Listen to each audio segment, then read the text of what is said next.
Assalamualaikum warahmatullahi wabarakatuh. Hello ladies and gentlemen, my name is Khusnul Khotimah. Here I would like to explain to you about the case study of air freight export between Bangladesh and India. This video was made to fulfill the midterm exam of English for Export-Import subject with lecturer Dr. Hiqma Nur Agustina SS M.Si M.Home. Now, let's get jump to the explanation. The first point is location.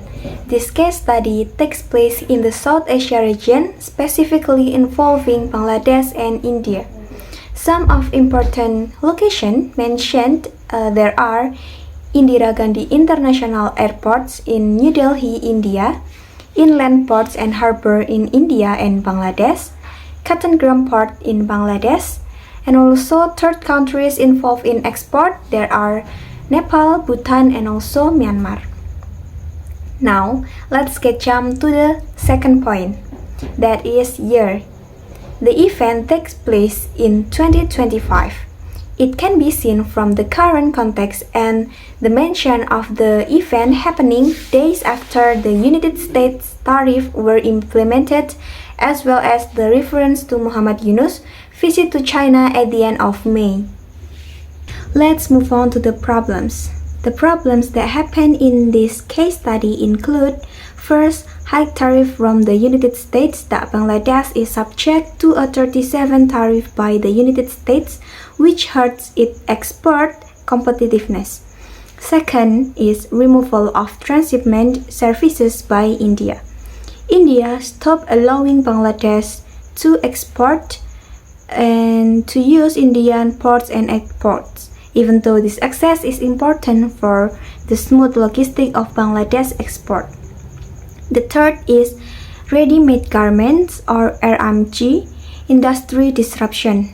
RMG disruption include logistic cost increase due to the removal of transshipment access, and then traffic jams at Bangladesh airports led to a rise in air freight rates. And last is about 95% of Bangladesh imported trade comes from India, and the ban of trade import is hurting production. And the fourth is political and social struggles.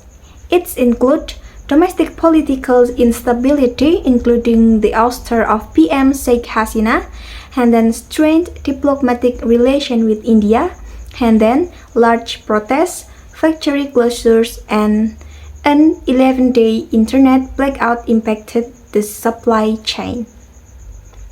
And last but not least is controversial statement against India.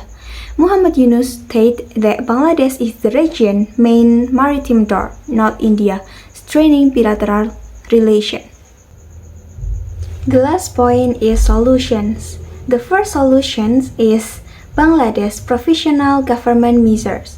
The government is making interim solutions by conducting discussion with business sector and international buyers, working to increase domestic commercial capacity and maintaining internal logistic connectivity to reduce the impact of the transshipment ban. The second solution is United States suspension of tariffs.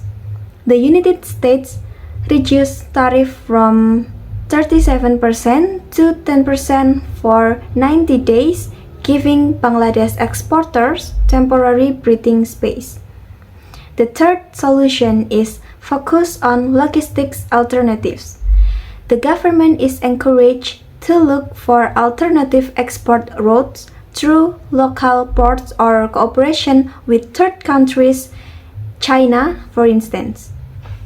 The fourth solution is diplomacy and structuring regional relations. Potential to strengthen relations with other countries such as China, Myanmar, and also the Southeast Asian region to open sea access and alternative supply chain. In conclusion, in this case study shows how Bangladesh overcome export challenges due to high United States tariffs and India's transshipment ban. Even though RMG disruption and political struggles, Bangladesh responded with government measures, tariff relief, and alternative route logistic strategies to stabilize export and strengthen regional relations. So, that's all for me. Thank you for watching. Wassalamualaikum warahmatullahi wabarakatuh.